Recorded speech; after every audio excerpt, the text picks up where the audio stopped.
una vez son, primera, ¿quién eres, Señor? Y segunda, Señor, ¿qué quieres que haga? Esas son dos extraordinarias preguntas. Y el apóstol Pablo invirtió el resto de su vida encontrando las respuestas a esas preguntas. ¿Quién es Jesús? ¿Y qué es lo que Jesús quería que él hiciera? Leí acerca de un joven marinero que hizo su primer viaje a bordo de un destructor, cruzando el océano. El entrenamiento de este joven marinero era impecable, por lo que le asignaron la tarea de sacar ese buque de guerra del muelle y llevarlo de regreso a los Estados Unidos. Era la primera vez que le habían asignado un trabajo tan importante y él quería hacerlo bien. Era un joven marinero muy inteligente, así que en un momento la cubierta del buque se llenó de actividad. El joven da órdenes por aquí y órdenes por allá, y todo se movía con la precisión de un reloj suizo. Y a pesar de lo difícil que es la maniobra de sacar del muelle un buque tan grande, lo hicieron muy bien y en un tiempo récord. De pronto le dijeron al joven marinero que tenía un mensaje del capitán. Y le pareció extraño, porque era un mensaje impreso. Pero lo leyó, y esto es lo que decía el mensaje. Joven, ha realizado un excelente trabajo. Lo ha hecho velozmente, todo de acuerdo a las normas y reglamentos. Pero hay una regla no escrita que no tomó en cuenta. La próxima vez que saque un buque del muelle, asegúrese de que el capitán está a bordo. Este joven marinero hizo todo muy bien, pero dejó al capitán en tierra. Quiero decirle, mi amigo, que no importa cuán inteligentes sean sus planes o cuán capaz sea usted, antes de navegar hacia algún lado, asegúrese de que el capitán esté a bordo. Asegúrese de saber cuál es la voluntad de Dios. Ahora, ¿cómo saber la voluntad de Dios? Busque Jeremías 10, verso 23. Ni del hombre que camina es el ordenar sus pasos. De la vida de Saulo, quien más tarde fue el apóstol Pablo, podemos aprender por lo menos 3 cosas, y oro que el Espíritu Santo de Dios las grabe en su corazón. Primero, una guía es prometida. ¿Y qué bendición es esta? Dios ha prometido guiar. Mire Hechos 9, la parte final del verso 6. Y el Señor le dijo, levántate y entra en la ciudad, y se te dirá lo que debes hacer. No creo que Jesús pudo haberle dado una mejor promesa que esta. Y usted dirá, pastor, eso es lo que el Señor le dijo a Saulo, pero no me lo ha dicho a mí. Déjeme darle algunos versículos. Efesios 2:10. Porque somos hechura suya, creados en Cristo Jesús para buenas obras, las cuales Dios preparó de antemano para que anduviésemos en ellas. ¿Qué es lo que esto significa? Que Dios tiene un plan para su vida. Salmo 37:23. Por Jehová son ordenados los pasos del hombre, y él aprueba su camino. Salmo 32:8. Te haré entender y te enseñaré el camino en que debes andar. Sobre ti fijaré mis ojos. ¿No es esa una hermosa promesa? Y ahora Isaías 58:11. Jehová te pastoreará siempre. Proverbios 3, versos 5 y 6. Fíate de Jehová de todo tu corazón, y él enderezará tus veredas. Mi amigo, la voluntad de Dios viene a nosotros de 3 formas. Primero, viene como su voluntad soberana. La voluntad soberana de Dios siempre se realiza. Nadie puede cambiarla ni detenerla. Dios es Dios y realiza lo que desea hacer, porque no hay nadie que pueda oponerse a su voluntad. La voluntad de Dios es misteriosa, es desconocida. Ni usted ni yo podemos conocerla. Solamente Dios la conoce. Deuteronomio 29:29 dice, las cosas secretas pertenecen a Jehová nuestro Dios, mas las reveladas son para nosotros y para nuestros hijos para siempre. Las cosas secretas pertenecen a Dios. Usted será una persona mucho más feliz si renuncia a ser Dios y deja que Dios sea Dios. Hay ciertas cosas que usted nunca entenderá, sino hasta cuando llegue al cielo, si es que es salvo. Y cuando esté allá, le aseguro que ya no tendrá interés en saberlas. Las cosas secretas pertenecen a Dios. Esa es la voluntad soberana de Dios. En segundo lugar está la voluntad moral de Dios. Hay ciertas cosas que Dios dice que son correctas y otras que son incorrectas. Por ejemplo, el robo, la fornicación, el asesinato, el orgullo, la mentira son cosas incorrectas. En cambio, el amor, la justicia, la honestidad, la pureza, la bondad, el respeto, la consideración son cosas correctas. Esta es la voluntad moral de Dios y no va a cambiarla para mí, ni va a cambiarla para usted. Son normas fijas de lo bueno y lo malo, porque Dios así lo ha decretado. ¿Estamos de acuerdo? La voluntad moral de Dios la encontramos en la palabra de Dios, sin titubeos, sin tartamudeos, ni apologías, ni vacilaciones. Dios dice, esto es bueno o esto es malo. Es la voluntad moral de Dios y no la va a cambiar absolutamente por nadie. En tercer lugar, está la voluntad particular de Dios.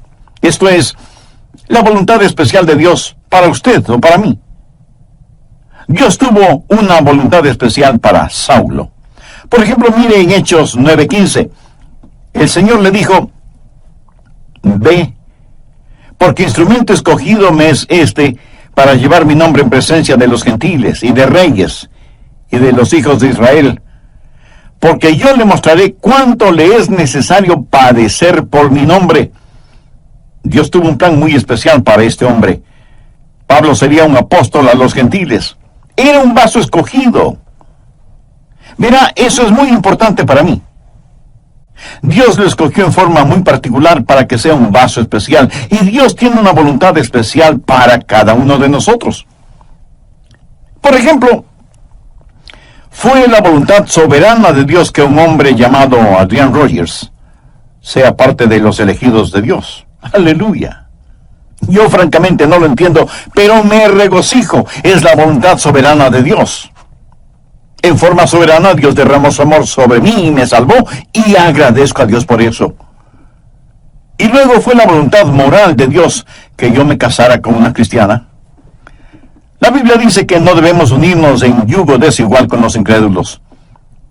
Por lo tanto, sé que Dios tiene una voluntad moral para que, si me case con una creyente en el Señor Jesucristo. Y para mí, Dios tuvo una voluntad particular. Y su nombre es Joyce. ¿Lo ve? La voluntad soberana de Dios trabajó en mi vida. La voluntad moral de Dios estuvo en mi esposa. Sabía que quería casarme con una muchacha cristiana. Y cuando iba a dejar a casa a Joyce después de haber estado en la iglesia o después de algún juego de fútbol en la universidad, al regresar a mi casa oraba, oh Dios, quisiera casarme con Joyce. Y creo con todo mi corazón que Dios contestó mi oración porque estaba dentro de su voluntad.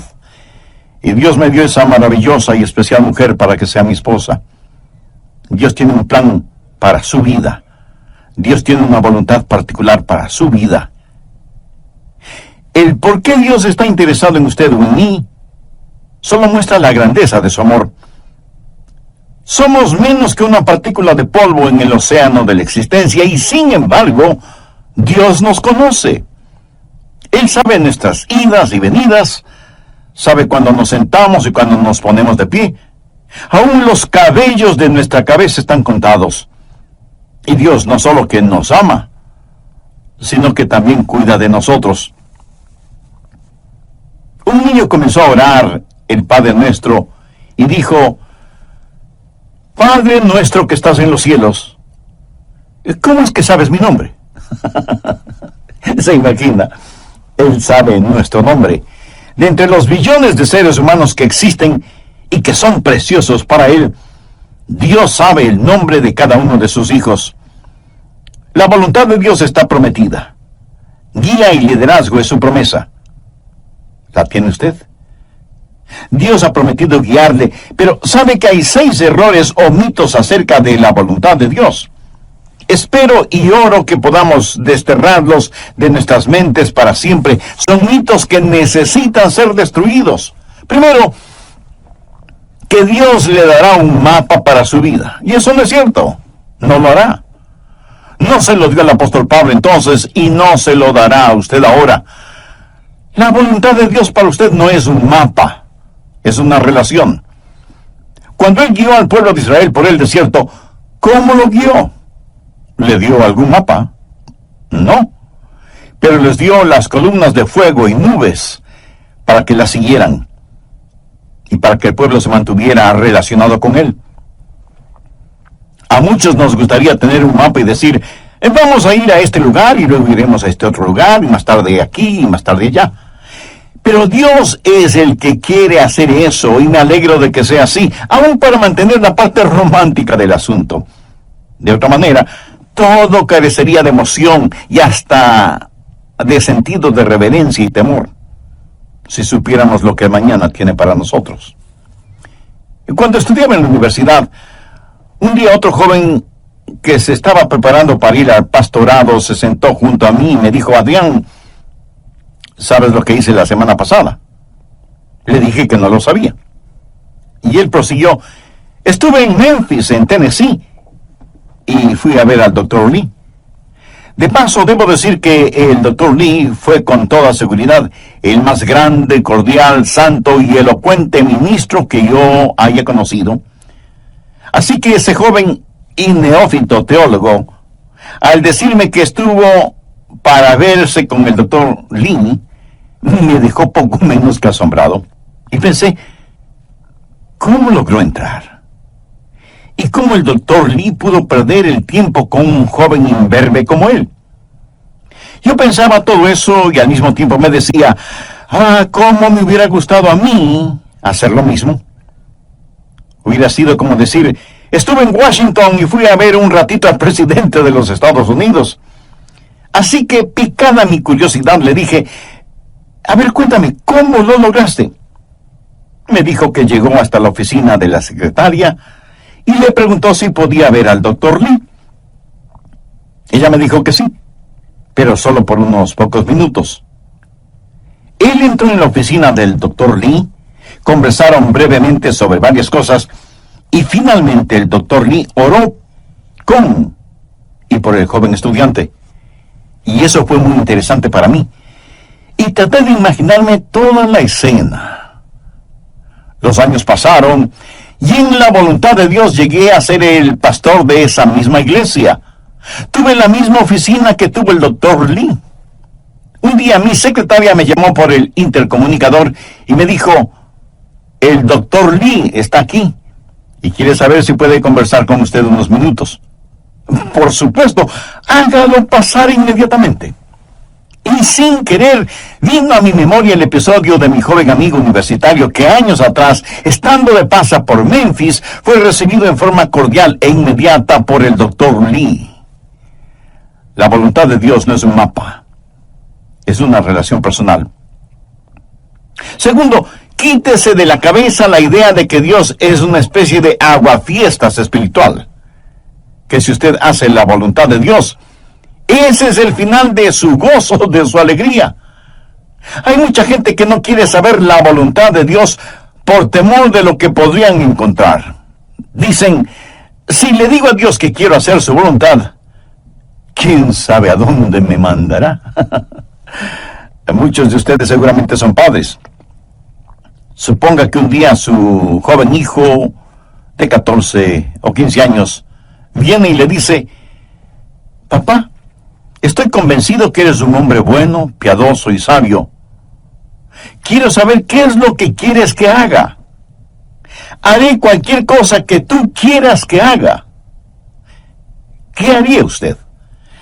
Creo que usted primero se quedaría como una estatua, con la boca abierta. No daría crédito a lo que está escuchando de boca de su hijo. Segundo, como un sonámbulo iría donde está su esposa y le preguntaría, ¿escuchaste lo que nuestro hijo dijo? Pues veamos qué podemos pedirle que haga para hacerle la vida miserable. Se va a arrepentir de haber dicho lo que dijo. ¿Qué es lo peor que podríamos pedirle que haga? Amigo, no tenga temor de la voluntad de Dios. La voluntad de Dios es lo que usted quisiera para usted mismo, si tuviera el suficiente sentido común para desearla. Amigo, ¿entendió esa frase?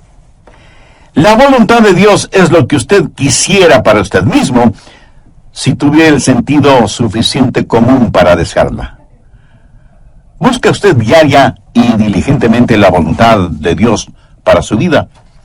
Si usted no conoce al Señor Jesucristo como su Salvador y Señor en forma personal, de ninguna manera buscará la voluntad de Dios. ¿No quisiera este mismo momento buscar a Dios y conocer su voluntad? Le invito a que diga la siguiente sencilla oración conmigo.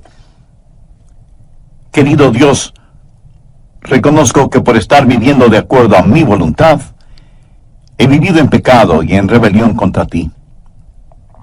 Intelectualmente sé que Cristo murió por mis pecados para perdonarme y salvarme.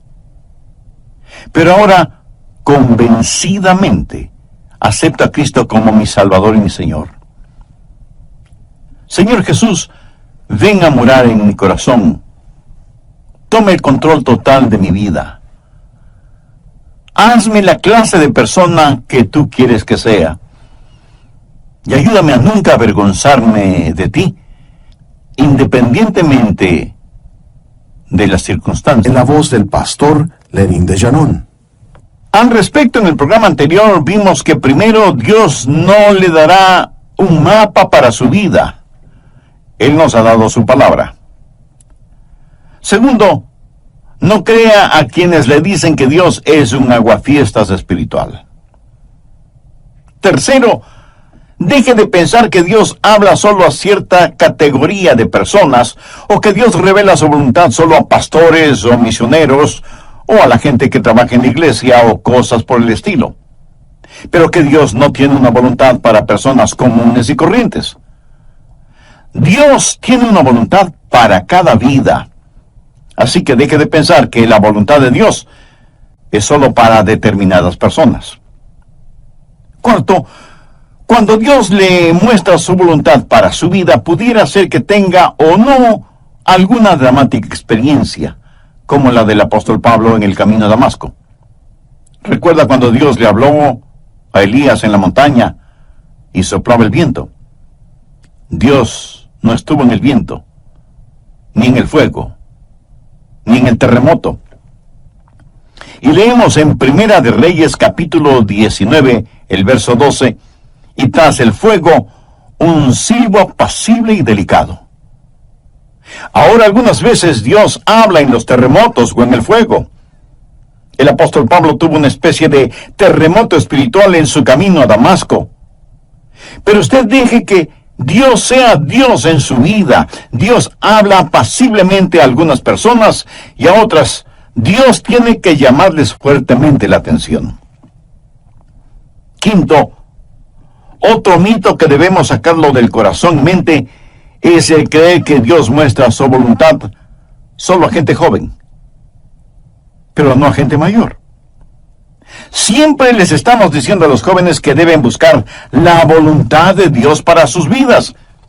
Escuche, quiero decirle que usted, sea que tenga 9 años de edad o 90 años de edad, usted debe buscar la voluntad de Dios para su vida. Si Dios ya hubiera terminado con usted, Él ya le hubiera llevado al cielo. Dios tiene un plan para su vida. Sexto, el último mito que necesitamos destruir es el que dice que de alguna manera Dios oculta o esconde su voluntad de nosotros. Pensemos nuevamente en el joven que está frente a su padre, quien le dice: hijo, hay algo que quiero que hagas, y si lo haces, te daré una buena recompensa. Pero si no lo haces, te llevaré a tu cuarto y aplicaré la vara de la disciplina donde termina tu espalda. Y el hijo responde, bueno, papá, ya que lo explicas de esa manera, ¿qué es lo que quieres que haga? Y el padre le responde, pues no te lo voy a decir. Tú debes descubrirlo. Pregunto, ¿qué clase de padre haría una cosa así? Dios no esconde su voluntad de nosotros. Todos los versículos que hemos visto dicen que Dios quiere revelar su voluntad, que Dios quiere mostrarnos su voluntad. La voluntad de Dios no es una especie de tesoro de piratas, escondido quién sabe dónde. Segundo, la guía es provisional. Hay ciertas provisiones que están en juego antes de que usted conozca la guía de Dios. Por ejemplo, en primer lugar, debe haber disponibilidad. Miremos nuevamente Hechos 9:6. Él, temblando y temeroso, dijo, Señor, ¿qué quieres que yo haga? Ahora, eso presupone que él quiere hacer lo que Dios quiere que él haga. Mucha gente quiere hacer su propia voluntad, pero que Dios ponga su sello de aprobación. Son como las personas que buscan un arquitecto porque quieren construir sus casas, pero en realidad lo que quieren es que el arquitecto interprete y diseñe lo que ellos tienen en mente. Y eso está bien cuando se trata de construir una casa, pero no está bien cuando se trata de construir una vida. La pregunta de Pablo fue, Señor, ¿qué quieres que yo haga? Eso quiere decir, Señor, tú estás en control, no yo. ¿Sabe lo que es la humildad? Humildad significa que se le puede enseñar. ¿A cuántos de ustedes se les podría enseñar hoy? El Salmo 25:9 dice, encaminará a los humildes por el juicio y enseñará a los mansos su carrera. ¿Es usted humilde? ¿Manso? Si no lo es, usted no estará disponible. Si no lo es, no conocerá la voluntad de Dios. Pero no solo debe haber disponibilidad y mansedumbre, sino también y en tercer lugar debe haber apertura. Apertura. Pablo buscó la voluntad de Dios inmediatamente, y él oró y dijo, Señor, muéstrame tu voluntad. ¿Ha estado usted abierto a la voluntad de Dios? Y no es cuestión de simplemente decir, si Dios quiere mostrarme su voluntad, lo hará. ¿Ha orado usted en forma honesta y sincera diciendo, Señor, yo quiero conocer tu voluntad? ¿Se reporta usted para servicio diario delante de Él? Después de conocer al Señor Jesús, usted va a ser como Pablo y decir, Señor, ¿qué quieres que yo haga? Y aún hay otra provisión. Hechos 9, versos 8 y 9. Entonces Saulo se levantó de tierra, y abriendo los ojos no veía a nadie. Así que, llevándole por la mano, le metieron en Damasco, donde estuvo 3 días sin ver, y no comió ni bebió. ¿Puede imaginarse eso? Aquí está este hombre que capturaba y encarcelaba a muchos, y ahora ciego, es tomado de la mano para ser guiado. Ahora es un hombre dócil, se ha rendido, ha cedido ante la presencia de Cristo. La Biblia dice que debemos presentar nuestros cuerpos como sacrificio vivo. ¿Puede usted decir que así lo hace diariamente? Señor, tu voluntad, sin vacilaciones, sin reservas, donde quiera, a cualquier hora, cueste lo que cueste. ¿Se atrevería usted a decirlo? ¿Se ha rendido completamente a la voluntad de Dios? Decimos, Señor, yo quiero conocer tu voluntad. ¿Está listo para hacerla si Dios le mostrara su voluntad? Tercero, es una guía práctica. Dios nos ha dado formas muy prácticas para que podamos conocer su voluntad, y están aquí en su palabra. Una de las formas de conocer la voluntad de Dios es por medio de los milagros. Miren lo que le sucedió a Saulo.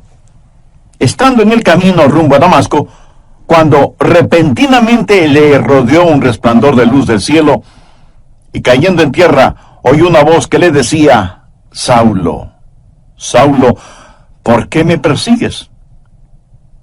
Dios puede hablarle a usted por medio de visiones, o por medio de sueños, o por medio de una voz audible. Dios puede hablarle y guiarle por medio de un milagro. Y me apresuro en decir que normalmente Él no nos guía con milagros, pero de vez en cuando lo hace.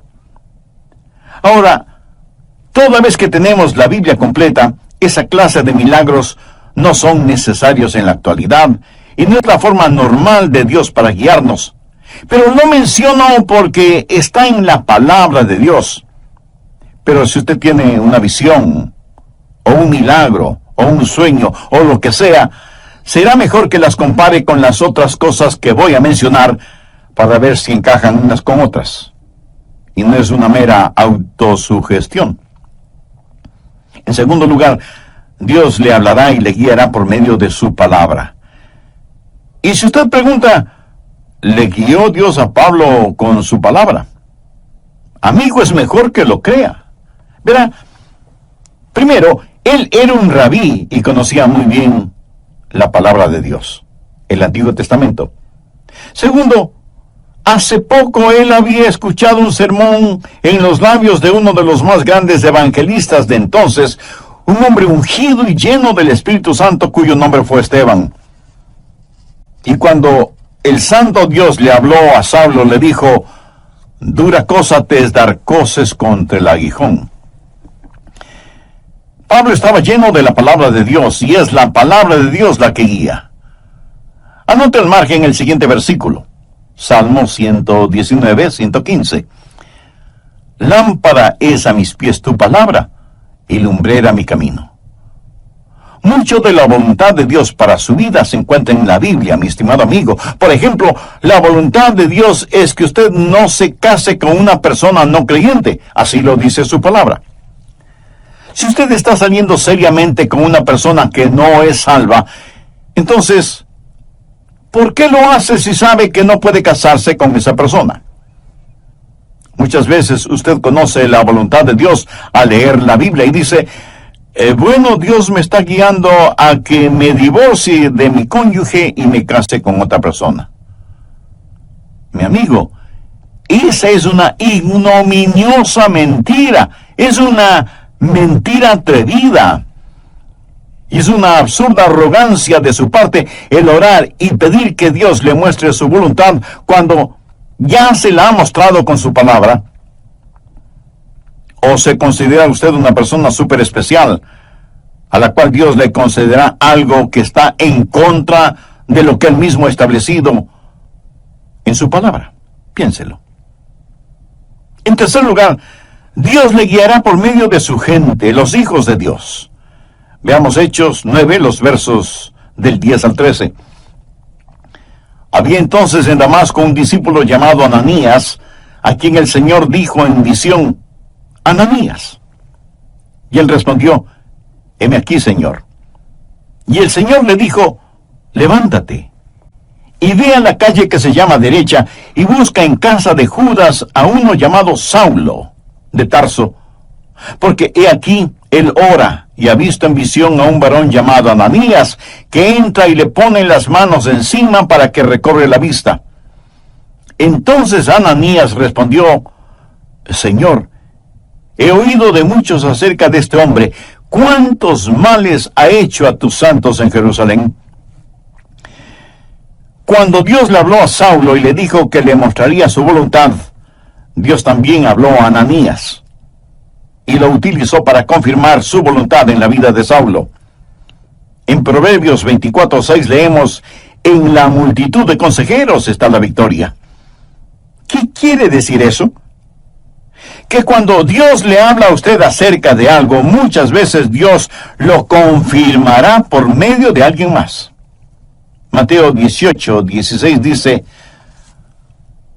toma aún contigo a uno o dos, para que en boca de 2 o 3 testigos conste toda palabra. No sea ni orgulloso ni arrogante pensando que usted no necesita el consejo de otras personas.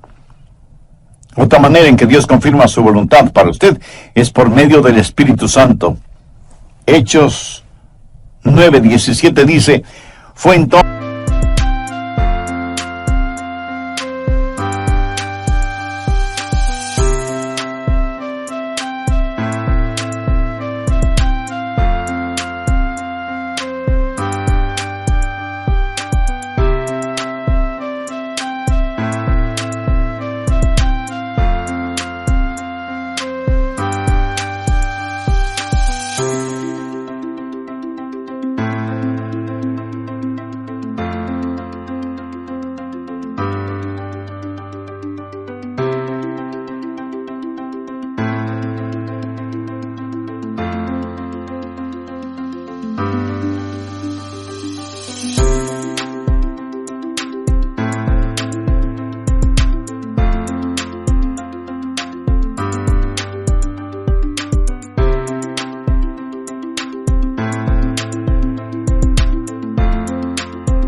Ananías y entró en la casa y poniendo sobre él las manos dijo, hermano Saulo, el Señor Jesús que se te apareció en el camino por donde venías, me ha enviado para que recibas la vista y seas lleno del Espíritu Santo. Y desde ese momento el Espíritu de Dios estuvo guiando a Saulo, quien más tarde escribió a los romanos, porque todos los que son guiados por el Espíritu de Dios, estos son hijos de Dios. Y en Gálatas 5:18, Pablo dice, pero si sois guiados por el Espíritu, no estáis bajo la ley. El Espíritu de Dios le guiará. Déjeme decirle cómo el Espíritu Santo le guiará. Si alguna vez ve a alguna persona con convulsiones, seguramente está controlada por el diablo. Dios no grita y Dios no empuja. Dios susurra y guía. Él guía a sus ovejas. No las está llevando al matadero, las lleva a pastos verdes. Y es mejor que usted sea sensible para escuchar al Espíritu Santo y reconocer la voz de Dios. Finalmente usted puede conocer la voluntad de Dios por la sabiduría de Dios. Él le guiará con absoluta sabiduría. Note lo que dice Hechos 9:20 al referirse a Saulo. Enseguida predicaba Cristo en las sinagogas, diciendo que este era el Hijo de Dios. Este hombre, Saulo, comenzó a predicar de inmediato. Y todos los que le oían estaban atónitos y decían, ¿no es este el que asolaba en Jerusalén a los que invocaban este nombre? Y a eso vino acá, para llevarlos presos ante los principales sacerdotes. Pero Saulo mucho más se esforzaba y confundía a los judíos que moraban en Damasco, demostrando que Jesús era el Cristo. Ahora, ¿de dónde tuvo esa sabiduría? Dios le dio sabiduría sobrenatural. Santiago 1:5 dice, y si alguno de vosotros tiene falta de sabiduría, pídala a Dios, el cual da a todos abundantemente y sin reproche, y le será dada. ¿Sabe lo que es la sabiduría? Sabiduría es ver la vida desde el punto de vista de Dios. Cuando usted ora y tiene el Espíritu de Dios y la palabra de Dios en usted, empieza a tener sabiduría. El conocimiento viene cuando observamos las cosas a nuestro alrededor. La sabiduría viene cuando miramos hacia arriba, a Dios. La sabiduría tampoco es tener unas lagrimitas en las pestañas y un calorcito en el corazón. Sabiduría es tener una mente fija en Dios, llena de la palabra de Dios y guiada por el Espíritu Santo de Dios. ¿Qué es lo que dice Santiago? Que si pedimos a Dios que nos dé sabiduría, Él nos la dará y seremos guiados por la providencia de Dios. En el capítulo 9 de los Hechos, encontramos que ciertas personas decidieron que Saulo era una verdadera molestia.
que debían destruirlo.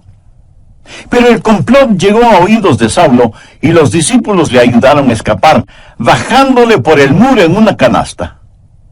¿Se acuerda de ese relato? Pero, ¿cómo supo él que querían matarle? Bien, en la providencia de Dios, esas acechanzas llegaron al conocimiento de Saulo y pudo escapar. La providencia de Dios. Dios abre puertas y Dios cierra puertas. Y lo que usted podría considerar casualidad es el plan de Dios y la forma en que Dios nos guía en este mundo. Y muchas veces no lo vemos como la providencia de Dios, sino hasta muchos años después. Amigo, no tenga temor de la voluntad de Dios. La voluntad de Dios no lo llevará donde el poder de Dios no pueda sustentarlo. Y la voluntad de Dios es absolutamente lo mejor para usted, para su cónyuge, para sus hijos. Ahora escúcheme muy atentamente. La forma de conocer la voluntad de Dios para el resto de su vida es hacer la voluntad de Dios ahora. Es muy difícil el pilotear un barco que no se mueve. Verá, la forma de entender la parte de la Biblia que no entiende es obedeciendo lo que sí entiende. La manera de saber acerca del futuro es obedeciendo a Dios ahora en el presente. Y si usted tiene interés en poseer la voluntad de Dios para su vida, le diré lo que el apóstol Pablo dijo hace ya tantos siglos. Señor, ¿quién eres?